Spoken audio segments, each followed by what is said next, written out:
lot of people are really hesitant to charge for their stuff. And they have all kinds of hangups about it, like, well, it's too much money, and I'm not worthy, or like people are poor, or like whatever stories they have. Or, I can't charge for that. Like all kinds of hangups about charging for stuff. When the reality is that when you do charge for stuff, people get a lot more value and things just work a lot better. They are more engaged, they care more, they show up more, right?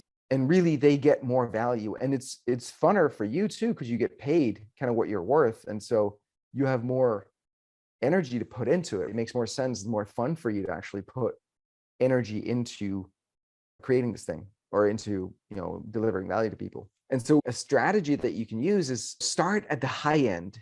And if you're doing coaching offer of some sort, add like an ultra high ticket offer. Maybe it's like, you fly them to you in a private jet, and, they spend a week living with you, or you fly to them and live with them for a week, and you just go over every single thing in their lives and yada, yada, whatever it is. And that costs like $150,000, right? Like a lot of money. And then you're like, but that actually is not available right now. But you can get this other thing that's like 80% of it, and that one is available. And so when you do that, all of a sudden you've anchored people at $150,000, and maybe that other package that's just $50,000 and gives you like 80% of it, right? Then all of a sudden that $50,000 sounds really cheap. So that's a way that you can kind of anchor both your clients and yourself at something way higher. Like it's something that you could do and you might do at some point, but maybe not right now. And so it's not available, or you can only have one or two clients of that or whatever, but it's totally fine that it's actually not available, but it kind of anchors you both. Because I think when it comes to monetary stuff, it's your mindset as well as your client's mindset, but yours first, of getting accustomed to charging more.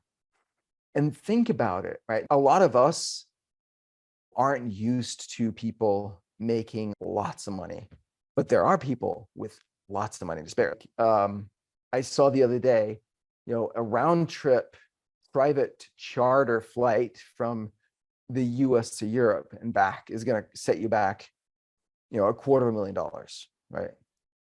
And there are people who will gladly pay that for a trip to Europe, right? They'll gladly pay $250,000 to fly themselves and their families or their friends or whoever it is to Europe and have a vacation, maybe just like an extended weekend or something, and then fly back. It's like, sure, why not? It's not a big deal to them.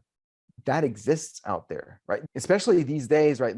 A lot of people are really struggling financially, but there's a whole other layer that's like doing the opposite, right? Whenever there's these upheavals in the economy like there are now, and with COVID, and like COVID was the biggest transference of wealth in human history, right?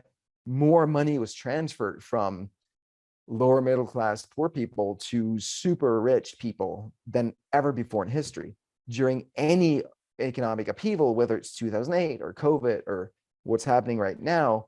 There's fortunes being made. There are people making bank. There's always going to be very, very wealthy people, and even like somewhat wealthy people. And so if you choose to cater to them, then you're going to make a lot more money than if you choose to try to go after people who are poor. And so if you don't want to be poor, the best thing that you can do for poor people is to not be one of them.